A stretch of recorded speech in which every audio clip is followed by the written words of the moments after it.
relax. Come on, I had it where I wanted it more. Same again. All right, thank you very much. Cheers. You're going back. All the best. All the best. I said You've got to him, two now. I've got rid of that. No, that's not what I understood from the memo you sent. How are you going on Tuesday? Right, Councillor Cleghorn's enjoying himself. You can hear him even if you can't see him. Councillor Cleghorn is a loudmouth twit. Oh, live and let live, I always say. Do you? Only way to get on in this business, or any other for that matter. Well, maybe you're right. He's still a loudmouth twit. Coming in. Keep it going now. Don't drop us. What's this? Your friend? Councillor Cleghorn, who else wants it, is coming over. Yes, now. Hello, Mr. Spence. Well, how are things at the Gazette? Thank you, Councillor Cleghorn. Very well. My pleasure. Can't stand seeing a fella down in the dumps. I've been meaning to have a word with you, or rather that editor of yours. Well, Walters is in London for a couple of days. A conference at Shawcliffe House. Oh, so you're in charge, eh? Well. I can't think of a cosier place to run a paper from. Eh, Fred? Well, we all have to look after number one. Which reminds me, I'll have my usual, Fred. And Mr. Spence here will have the same again. No, I won't. Yes, you will. And have another one yourself, will you? Thanks very much, Mr. Cleghorn, I will. Good lad. Now, Bill, a word in your ear. It's about a letter. Now, I put a lot of care and thought into that letter, Bill. I sent it to Mr. Walters for publication in the Gazette. Well, you'll understand that I'm very sorry. Distressed even not to see it in this week. Yes, well, cheers. I wouldn't worry about it. Yes, but it's a slight, Bill. It's a personal slight. Yes, well, there's a lot of rubbish find its way into the Gazette, you know. One way or another. You can't keep it out. Oh, yes, but what about my letter? Yes, pity, wasn't it? So, Frank Walters refused to publish it, eh? No. No? Walters saw every letter selected for publication. He read them all, he always does, you know. Selected? And he passed them all, so he must have liked it, wasn't he? You mean to say that my letter wasn't even selected? That's right. Frank Walters never even saw the letter. I do read his letters. I recommend it. You? No. Well, what about mine? Not enough space. Space. You should have made space. Why? Because... No, Luke, you... No, you Luke here. You know what conditions are like around here better than most. Not well, you should. You've been in the middle of it long enough. Spence, I don't like what you are suggesting. And what's more, it strikes me you're in no fit state to listen to reasonable argument. But let me say this, just for the record, because you work on our local paper, I say here and now, open and above board, that letter was meant to be read by our political masses. Men who think now to raising taxes, increasing public expenditure, subsidising layabouts and won't... Come off it, the whole town knows what you're after. To hell with the redundancies and the redeployment, so-called. The elections are coming round again, so now's the time to suck up to a shower of half-witted, bingo-playing housewives who'd swap their votes any day of the week for half a dozen trading stamps. Of course your letter wasn't recommended. I'll take this further, Spence. Yes, well, you do that. Go on, call for you, Mr. Spence. Like I said. Yeah, well, tell him to get naughty. There was a time when I'd hoped of that young man. Not any longer, Fred. There's no harm in Bill Spence. No? Come tomorrow, he'll forgotten all about it. Oh, well, I won't. I won't forget to talk to Mr. Hadleigh either. Here's another. What time does it open to the public? 2:30, but of course I've got to be in court before then. Also, I'm lunching with the... I say, that's not bad for a 9-year-old. This is certainly the way to see an exhibition. No pushing and shoving. Jonathan Winters, aged 15. His teacher obviously likes Braque. It's super. You don't mind doing this article, do you, darling? Frank couldn't find anybody else. No, I'm delighted. I'm no art critic, but I'll try and write something intelligent and not too condescending. That's the ticket. Whatever I write, no doubt our Mr. Walters will relegate it to the back page. Why? Well, you know Frank. More inclined to give priority of space to social rather than aesthetic matters. And that's what's the matter with Frank when you come to think about him, isn't it? Well, as my old teacher used to say, The hallmark of a decadent civilization is its preoccupation with the aesthetic trimmings. Decadent's a bit strong, wouldn't you say? With the aesthetic trimmings where blatant social evils are being ignored or swept under the carpet. Your teacher say all that? Yes, he did. Thank God I didn't go to your school. Well, there's no shortage of social evils in Westdale, James. Oh, good morning. So glad you managed to drop in. Sue, darling, you don't know Tom Singleton, our new administrator. Oh, how do you do, Miss She's Jackson? doing an article for the Gazette. Oh, good. You going to get a good crowd this afternoon? Oh, I think we shall. In fact, I suspect we'll have to keep it on a couple of days longer and have another show in winter. Really?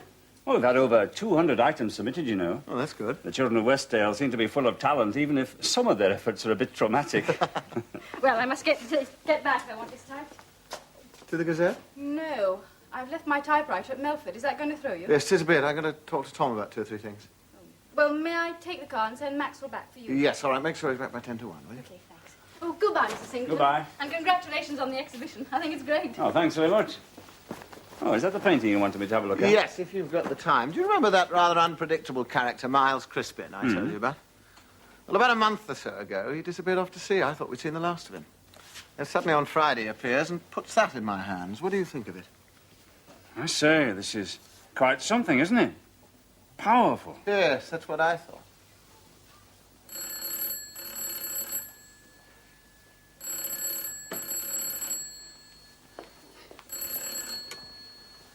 Is that Melford? Yes, sir, this is Melford. Councillor Cleghorn here? Councillor Cleghorn? Oh, I'm sorry, sir. I think you have the wrong number. Mr. Hadleigh? Oh, no, I'm afraid he isn't in, sir. Oh, well, can you tell me where he is then? Yes, he's gone into Westdale with Miss Jackson, I believe. Ah. Is there any message, sir? No message. Here you are, Effie, darling. You get the rest in about 10 minutes.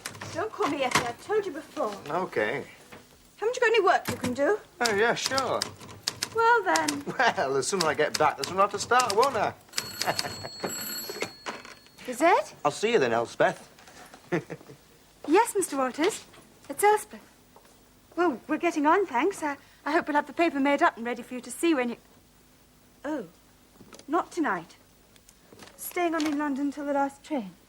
Yes, I'll tell the others. And I let Mr. Hadleigh know you'll be back in time to put the paper to bed. Yes, bye. Oh, sorry. Bill Spence. Well, as a matter of fact, he's out right this minute. Yes, Mr. Walters, he's fine. No, really, he's fine, yes. Bye.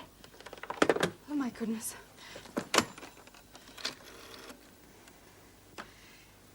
Joe, is Andy back down there yet? Well, send him up again, please, and ask him to take the lead out of his boots. Thanks, bye. Damn, last Bill Spence. Somebody called? Bill, where on earth have you been? You should have been back nearly 3 hours ago. I've got work piling up all over the place. Most of it's yours. I couldn't reach you at the pub. I've just had Frank Walters on the line from London, and on top of everything else, I had to cover up for you, pretending you're getting on with your work, but you're jolly well not. You ought to be ashamed of yourself. You're drunk. Couldn't happen to a nicer fella. Hey! Rubbish! Cut it! Pathetic! Rubbish! Oh, what a bit mad it goes! Emma! Stop it! I haven't even bloody started yet! Hey, what are you Hey, doing? what am I doing? One, two, oh! Stop it, Rocker! Oh, no! Oh, yeah, bloody, oh, My goodness. Bill, the furniture, careful. Bill! Stop it! Stop that, Bill.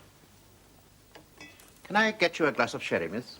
Oh, no, thank you, Maxwell. I'll wait for Mr. James. Very good, miss. Nobody ever came to offer us sherry in the Gazette office. No, miss? Though I've always understood that Mr. Walters keeps a bottle of whiskey in his cupboard for the odd visitor. For the odd proprietor, you mean?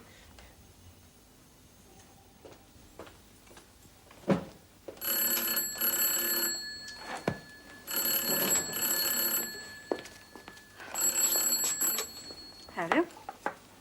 Sue, Yes? it's Bill Spence. Hello, what a nice surprise. How are you? How are you getting on down there without my help? Well, I don't know what to do, you see, Sue. What? I can't hear. You'll have to shout or something. Where's that twit, Cleghorn, gunning for me? Walters, he'll have me guts for garters when he gets back. Not to mention the wife and your fiancé and anybody else who cares to join in. James? Yeah. What about James? What about him? I've had me bloody chips, that's what about him. Bill, has something happened to James? Then who's in trouble? I keep telling you, me! Bill, you're stoned.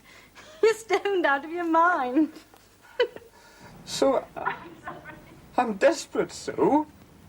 Well, listen, where are you exactly? The phone booth opposite. The Gazette, first on the left. There's a bloke out there with 2 waiters trying to get in. Don't move. Stay exactly where you are, okay? Bill? Bill?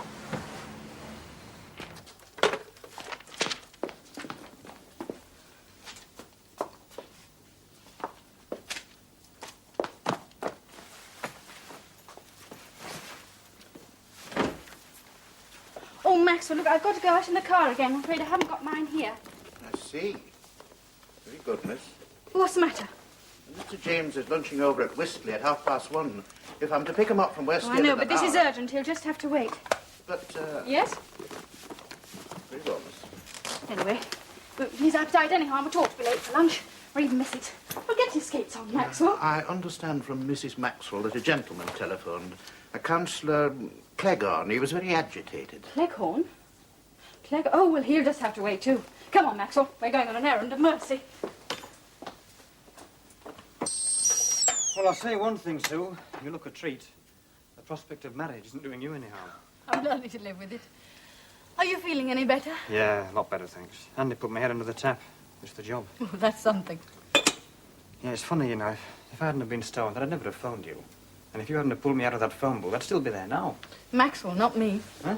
Thank Maxwell. He and I don't always see eye to eye, but he's the original tower of strength. I was only glad to be of some help. Well, Bill. I bet you could do with a cup of tea, couldn't you? Yes, please.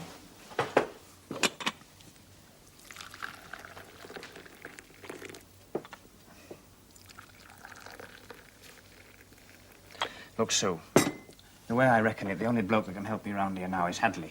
James? Yeah. Well, I know I said I'd help Bill, but honestly, isn't there something you ought to sort out for yourself?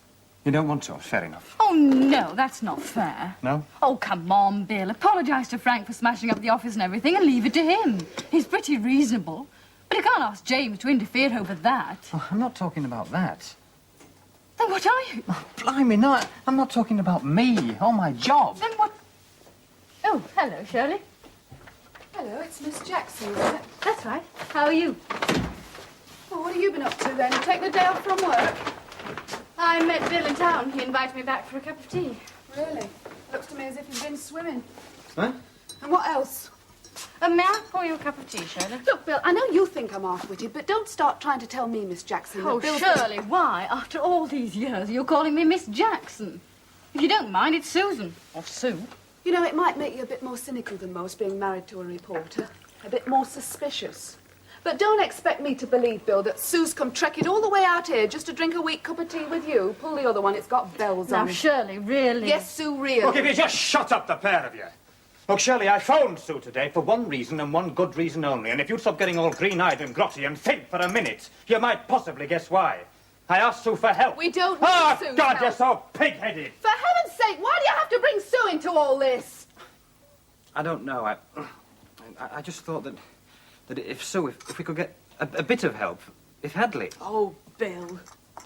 I don't know whether you're a good reporter or not. I hope so, for your sake, I really do.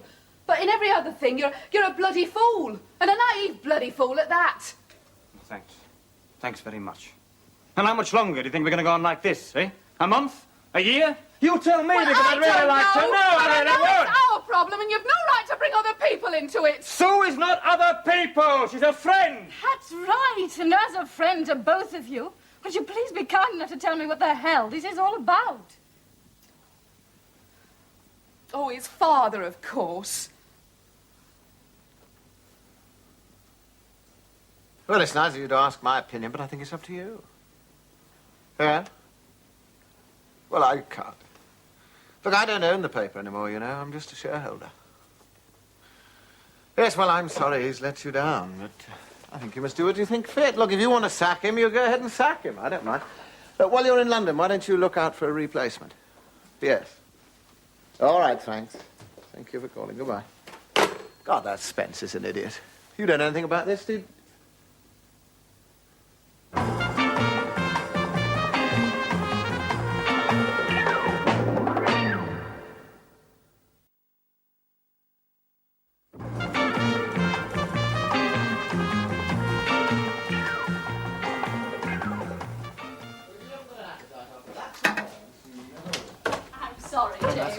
apologise. I've seen a top jock taken twice round Sandown Park before now. Mona Lisa ran away with me, Maxwell. I couldn't stop her. Oh, I'm sorry to hear that, miss. Did you come off? No, she hung grimly on and she stayed in the saddle. And finally pulled up in the stable yard, and Max swept me and Mona Lisa All both. right, thank you, Maxwell. That's all right. Ah, kippers. You like kippers, darling? Yes, fine, thanks. One of the advantages of living up here, you get fish fresh from the shore. As many as you want. Just one, please. All right, there you are then. There's one. Yeah. 4 penneth. Yes. Seems ridiculously cheap when you stop to think of... You what? Oh, never mind. Excuse me, sir. Councillor Cleghorn is just arriving. Shall I show him in? Oh, God, I completely forgot. I've invited him to breakfast. Is the car still outside? Just for the front door, sir. Yeah, well, it's too late now, isn't it? If he hits it, he hits it. All right, Max, we'll show him in. Sir. That man is absolutely lethal when he gets behind the wheel of a car. Yes, I know. He nearly ran me down once in Market Street. Why is he coming? I haven't the faintest idea. He just rang up and said, could he speak to me? I think it's about the art centre. I know he's opposed to it. He thinks it's a waste of private and public money. Oh, my God, here he is. Hello, Cleghorn. How nice of you to come. I'm so glad you could make it. Good morning, Hadleigh. Miss Jackson. Look, please sit down, will you? Oh, thank you. I'm sorry we started without you. We were absolutely starving. Breakfast here is rather informal. Splendid idea. A bit unusual, though, a working breakfast. Well, it gets the day started early. Would you like some coffee? Thank you. Oh, it suits me, being a busy man. Pippa, sir? Oh, I don't mind if I do. You can't beat a good bit of fish. Good for the brain, they say. Well, shall we start talking? Why not? I think I'd better begin by telling you that I'm going to be opposed to you, both in principle and in practice. James, I'm sure Mr. Cleghorn doesn't want to start arguing before he's had a bite to eat. Well, I'm your guest, Hadleigh, if you'd rather. No, let's get on with it. I know you're dissatisfied. If we're going to have a row at the art centre, we might as well have it now. The art centre? You're a bit wide of the mark. But I thought that was... Well, since you two seem to be at cross purposes, may I suggest we get breakfast over with? And then I'll take Mr. Cleghorn round the garden. It's looking lovely now. Well, some of it, anyway. Miss Jackson, there's nothing I'd like better. But I didn't come here this morning to talk about the art centre. It may have been on your mind, Hadleigh, but it certainly wasn't on mine. Oh, dear me, no. I'm not daft, Hadleigh. I know when I'm licked. You keep your art centre. Good luck to you. Oh, that's all right, then, isn't it? There you are, James. No. I've got something more else in coffee, mind. Mr. No, Cleghorn. thank you. I want to talk to you about a certain young man. An employee of yours, I regret to say. Not to mince matters, the young gentleman in question is, in my opinion, arrogant, impertinent, loud-mouthed drunk.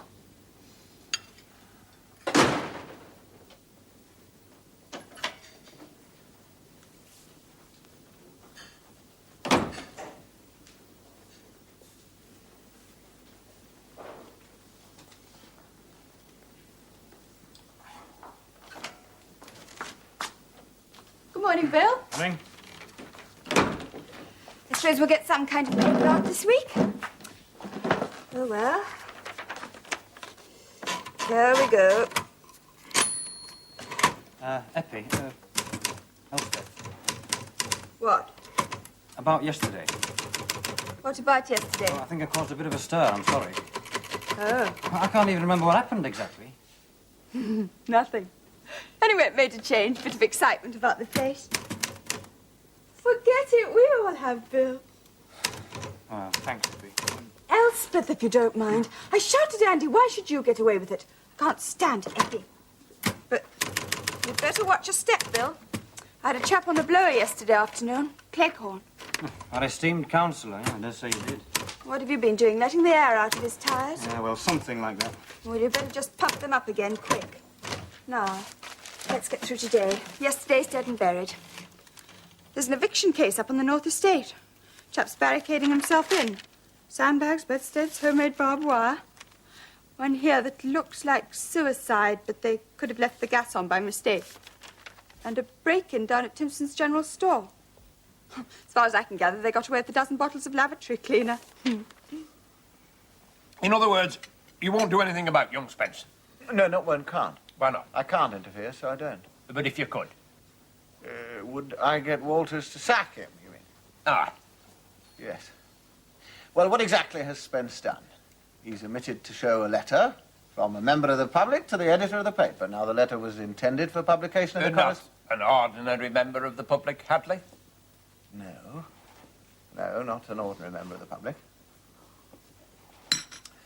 Right, he then accepted a couple of drinks from the same fella, and he ended up by making a nuisance of himself. He was making a proper damned exhibition of himself.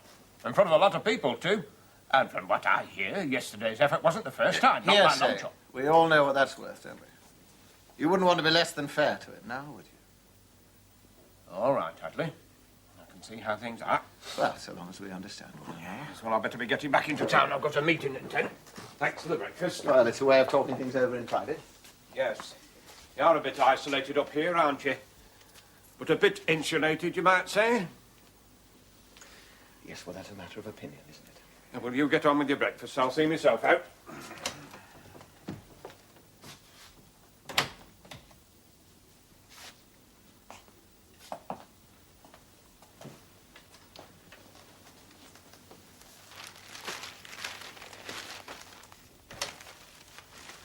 Has he gone? Yes, he's just gone. I had to stick another minute of it. I think I'd have emptied the coffee pot over his head. Poor Clegg. He's rather pathetic, really. Yeah, he's just suffering from injured pride, that's all. And what about Bill Spence? What about him? Well, you can't let Frank sack him. Can't I? Why not? Frank's just given me the most incredible account of his behaviour over the last few months. He's been lazy, he's been slovenly, he's been unpunctual. One week he writes well, and the next week it's rubbish. And there's this Cleghorn affair. But he only had a couple more drinks than he should. Look, darling, Frank's not the sort of man to be worried by a drunken reporter as long as he does his job.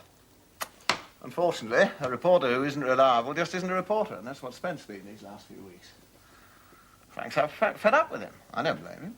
You two have made out a pretty good case against him, haven't you? No, darling, he's made out a case against himself. But you can't just forget all the good work Bill's done for the paper. Bill taught me most of what I know. I'll always be grateful. Well, that's more than his editor will be. Hasn't it occurred to you that there might be some reason for Bill's behaviour? All right. Now, what's the matter?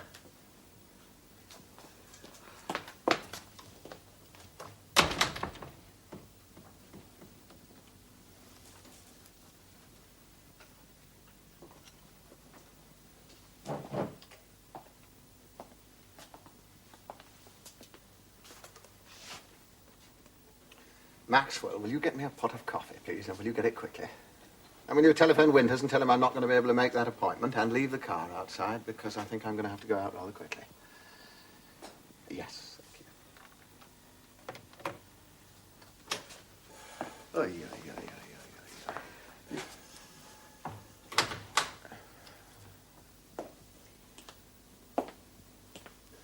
I'm sorry about that, James. Come on. Now, you sit down. You tell me all about this Spence business, will you? And while you're at it, letting light into dark corners, you could tell me where you went to last night with Maxwell, couldn't you? Well, come on. Look, I can just as easily ask Maxwell, but I'd rather you told me. James, have you ever thought how big this place is? Well, it's a fair size, I agree. I don't even know how many bedrooms there are, do you? No, darling, I don't. And if you really want to know, I suppose you could ask Maxwell. Why? Well, yesterday, while you were at the art centre, I went to see Bill and Shirley Spence.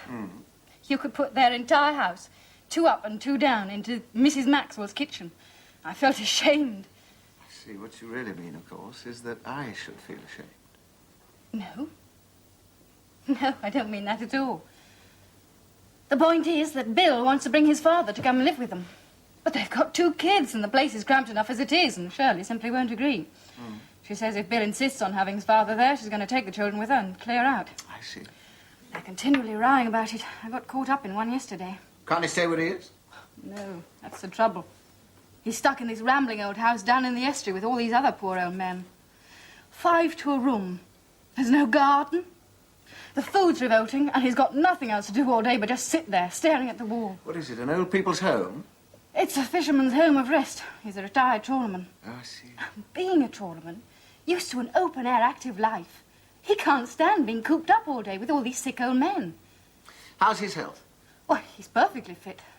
But he won't be if he goes on staying there with nothing to do. Bill says he's got a couple of potted plants on the windowsill of his dormitory, and looking after them just about keeps him from going mad. It's pathetic. You see, there's no money left, and there's none coming in to maintain it. It was privately founded years ago, but they've run out of funds. Is this where you went last night? To see for yourself? Yeah. Bill says he's got to get his father out of there before the old man gives up hope and dies. Thank you, Maxwell. Car's ready, sir. Look, Sue, I've got to go out in rather a hurry. I wonder if you could get yourself home. Yeah, sure. Yes, I came in my car. It was doing funny things, but I made it in one piece. All right, Maxwell, when you're ready, give Miss Jackson some more coffee while I get my things. Very good, sir. I made a mess of that, didn't I? Poor James. He couldn't get out of the room fast enough. Have you any idea where you're going? I couldn't see, miss. Excuse me, please.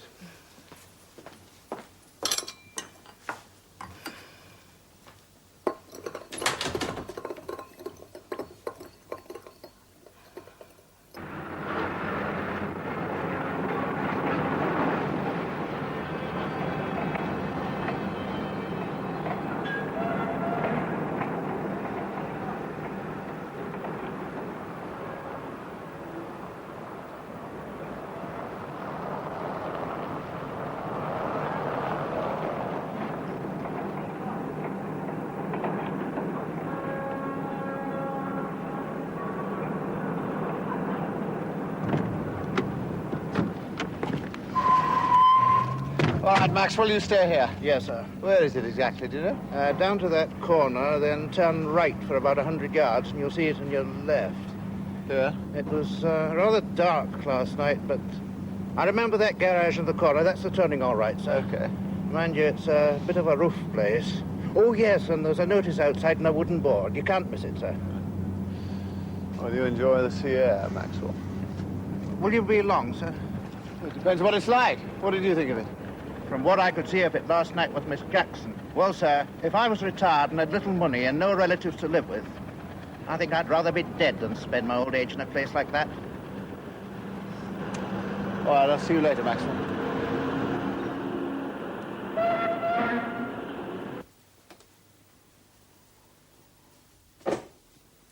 Oh, Mrs. Maxwell.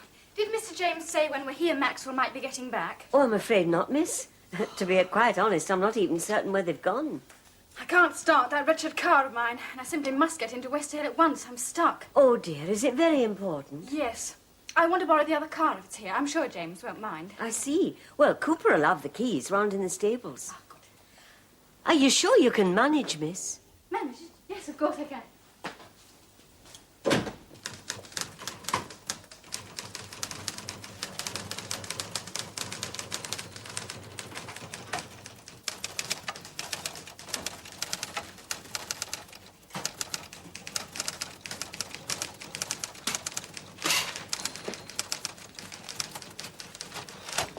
Here's some more. But I still feel a mug, you know, letting you do my work. Oh, rubbish. You and Elspeth have got more than enough to do. Anyway, I miss working here. You have? Yes, of course I have. Oh, I've got lots to put in its place, but I still miss all this, now and again. Well, thanks, Sue. The main thing is if we can get all this paper set up and all ready for when Frank gets back. Then he might feel more kindly disposed towards you. Yeah, but we mustn't try too hard, though, or he might get the impression that he's not indispensable. Which would never do. Bill? I did speak to James about, well, things. And? You try, anyway. Andy? Yeah? I reckon I owe you an apology. An apology? What for? Oh, crikey, I didn't do that, did I? Well, No, if I did, have a swing if you want. And I go on, I deserve it. No, you never touched me. Hey, but you should have seen the fight I was in. I met this bloke, see, last night. And he keeps on telling me how United were never any good till they could buy Georgie Best, you see. Well, he tells me afterwards that he come from Manchester. That did it. I had to sort him out, didn't I? And he sorted you out. Yeah, yeah, that's right. But he wasn't a bad sort of bloke, you know. We had a couple of jars together afterwards with a couple of dolly birds, you know.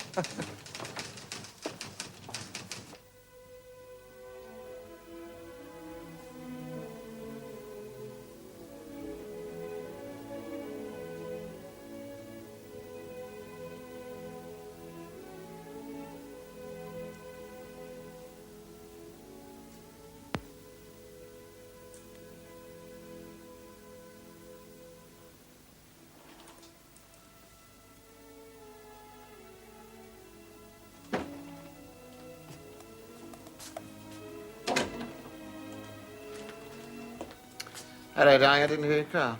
Do you want a drink? Yes, please. You're looking very pleased with yourself. I am, rather. I've been a working girl again today, helping get the Gazette made up. You owe me 1 day's pay. Paid? Paid. What happened to you this morning, dashing off suddenly in the car? Yes, I'm sorry I had to abandon you. That's all right.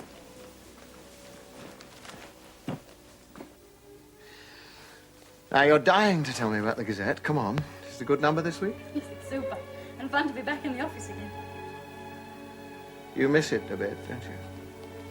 Yes, sometimes. Only sometimes.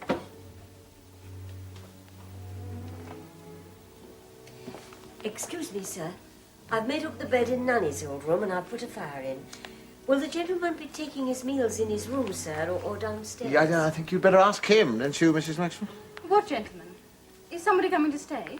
Do you want me... All right, thank you, Mrs. Thank you, Maxwell. sir. Well, who is it? It's Mr. Spence. What? Maxwell's just brought him back from the doctor's. He's been having a checkup. Is he? James! Please, don't chatter. I'm trying to do an anagram. James, thanks. Why, yes, all right. Pleasure. R-A-Y. A-R. The only thing is... Yes, what's the matter? Nothing. Nothing at all. Ah, cemetery.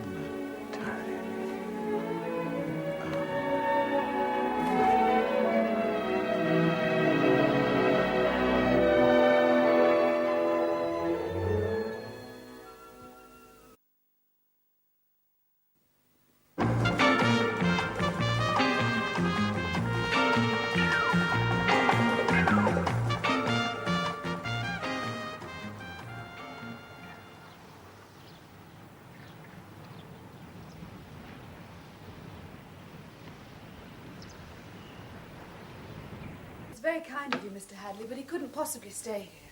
Why not? Well, it wouldn't be right. Well, it's a damn sight more right than it was, isn't it, Bill? No, well, we're both very grateful. More than you'll know, but what Shirley means... No, Bill, I know what I was trying to say, love, without you saying it for me. It's very generous of you, Mr. Hadleigh, but we couldn't possibly accept your charity. Charity? Well, who's anything much? Look, I think you better go out and have a chat with your father, Bill. He's in the garden. You see, he and I have come to an arrangement. What he needs is a job in the open air, right? I'll say that. Well, what I need is a gardener, so there's a job for him here. I really do need him. I mean, he can stay here for about a month, and then he can go and lodge with the Goodisons. They've got a cottage on the estate, and they're looking for a lodger. So they'll make sure he gets, well, decent meals, that sort of thing. Well, will I see you at the match on Saturday? Well, that depends. On what? Well, I'm still looking for the Gazette. Oh, I see. Well, I think I'll see you at the match on Saturday. Well, thanks. Now, don't thank me. You go and thank Sue.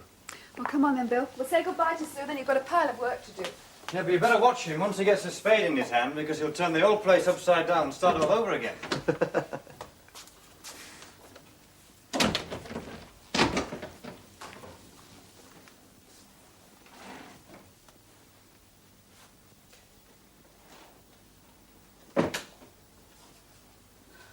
They've gone then? Yes, they've just gone looking as though they've won the pools. And you look like the cat that stole the cream. Now, what's the matter? Come on. Sit down. You're not happy about it, are you? Oh, of course I am. I'm delighted, really, but... But? I don't know. I think part of me is resentful. That sounds Resentful? awful. Now, what the hell is there to be resentful about? Well, I think this is going to sound very silly, but... Yes, I think it is, but try me. Well, it's a carefree way you did it all. It was all so easy. Like waving a magic wand. Well, I don't know what that's got to do. Look, he couldn't stay where he is, and he couldn't go and stay with the Spences, so I brought him here. It seemed the obvious thing to do. Now, let's worry about the next problem when it comes up, shall we? You know, I've just been trying to explain this to Shirley. You really are the most illogical creatures. illogical. Well, illogical, irrational, wayward. There, that's what I mean. What? With this calm, above-it-all attitude. It's maddening. As if you have no grasp of other people's difficulties at all. Now, just Oh, no, you listen, wait a minute. Listen, please. All these weeks, the Spencer's house has been a battleground. A bloody battleground because they're short of one room. And here at Milford, there are so many rooms, nobody's even bothered to count them. If you lost every penny tomorrow... I'd have to sell this house. I wouldn't like that. If you lost every penny, it wouldn't matter. Because you don't need money. Don't I? Do you know how much it costs to clean the windows? You don't need money because you've got everything else that impresses people. And the special sort of confidence that goes with all this. You've got an asbestos suit, James. You can walk through fire that would destroy other people and not get touched. Do you know that's just what Cleghorn said? Cleghorn? Yes. He said I was insulated. You are. That's what you mean, isn't it? Yes. You did go and see the fisherman's home, didn't you? Yes. Depressed, disorganized, going downhill. I bet you hadn't been in that place 3 minutes before you decided how you could put the whole shoddy administration on its feet again, right? Yes, right. It would take about 3 hours. The fishing families have been trying to do something about that place for years. But they failed because they can't make any impression where it matters. That fisherman's home is the local standing joke. All the more so because it's next door to the cemetery. And lecturing me makes you feel better about it, does it? I don't know. It's just that you, being you, problems seem to melt away. Problems that knock the stuffing out of other people. What, like fishermen? Yes, fishermen. Yeah, well, there's only one I brought away, you know. The home's still there. In all its glory. I could do something about that, but of course you'd go and give the credit to my tailor or my bank manager. No, oh, yes, you would. And the more successful I was, the more resentful you'd be. I love you, darling. And it doesn't matter a scrap with your James Hadleigh in Melford Park or the deckhand of a trawler. Of course I want to see you win, but not... Not with a head start over everybody else, is that what you mean? Not because you are who you are. Oh, I know I'm being absurd. How could you be anyone but you? How indeed.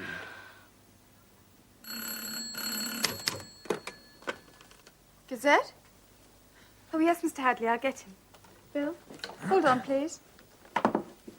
Bill Spence? Ah, yes, Mr. Hadleigh.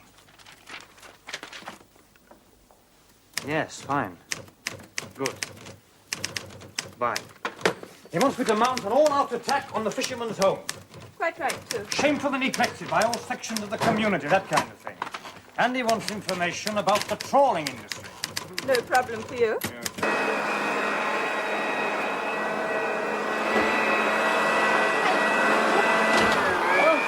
Good morning, Miss Jackson. Where is everybody? Oh, I'm afraid I don't know, miss.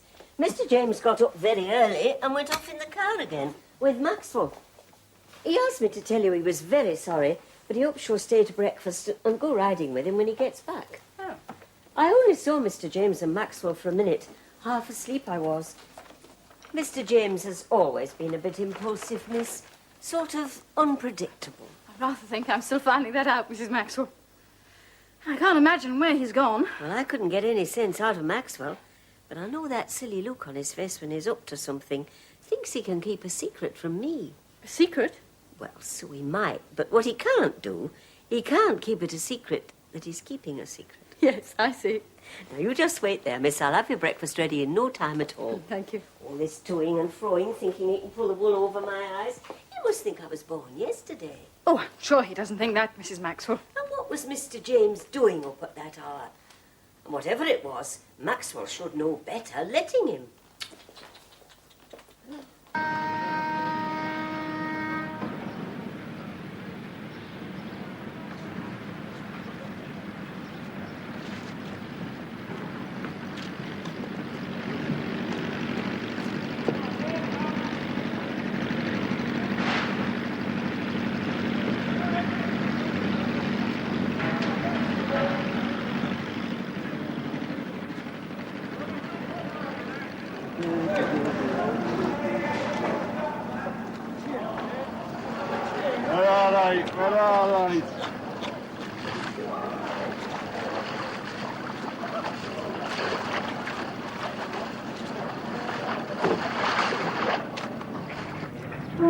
there many more calls to make, sir? Just one more, Maxwell. Why? I must say I find this a most humiliating experience.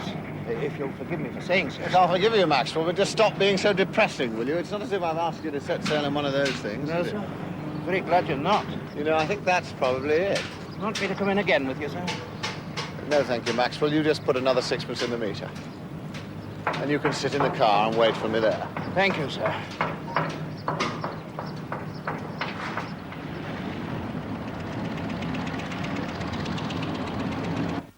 Well, I'm sorry. Now, I can't say more than that, can I? If you haven't got an appointment, you can't see him. And that's all there is to it. That's all right. I'll wait. But you're wasting your time, you know. Well, I don't mind if you don't. Who's he got in there now? Mr. Quixley? Is it the shipping insurance bloke? That's him. Has he got an appointment? Thank you very much, Mr. Quixley. If you get the new schedules out, I'll have a check in the post for you. Thank you. Thanks very much. Look, what do you think you're doing? I told you, you must... Have an appointment. Well, I haven't got one, have I? Ah, Maggie. I'm sorry, Mr. Boyd. I couldn't stop him. Oh, no, I said all right. And he hasn't got an appointment. Right, you. I'll give you just 5 minutes. What's your name? What do you want? My name's Jim, and I want support. If you turn out to be a practical joker trying to have me on, I'll have you out of here so fast your feet won't touch the ground. No, it's no joke. I want your support for that fisherman's home up by the cemetery. That dump. Gee, you must be joking. No, I'm not joking. Then you must be daft. Why? Why? I'll tell you why. Because it's a derelict bloody hulk. It's past mending and past caring. It's not. It just needs a few £1,000 spending on it and somebody to take an interest. Oh. You? Yes, if you like. And if not me, what about you? No, I've not got time to waste. That's the trouble, isn't it? Nobody's got the time to waste. But you're here on the spot and you've got the money. It's too late, I tell you. You'll not get me into any crack-brained charity scheme throwing good money after bad. Look, it wasn't bad money that built that home. It was good money given by people who knew where the money came from in the first place. And if it's too late, then it's too late for the men in that home. Are you a trawlerman? I don't seem to know your face. Why should you? What was your last ship? It's a freelancer, Skipper Bill Tyson. He's a good lad. You do half as well as him, you'll be all right. Now, listen, Jim. You want to fix yourself another trip. Make a few pounds, not come belly-aching round here. A young fella like you. Now you're going to tell me you've been to sea more often than I've had hot dinners, aren't you? Right. That's it. You've had your 5 minutes. Now, out. Well, I've not finished. Look, you know what trawling's all about. You ought to. You're at the top of the pile. You know, the only time the public think about fish is when a trawler goes to the bottom and takes its crew with it. All right, so they survive a lifetime of that, and where do they end up? In that pigsty of a fisherman's home up by the cemetery. What you trying to do? Make me feel guilty? No, I'm just trying to make you think. Look, you've made a lot of money sitting behind that desk ignoring what's going on in your own backyard. Don't you think it's about time the tide turned the other way?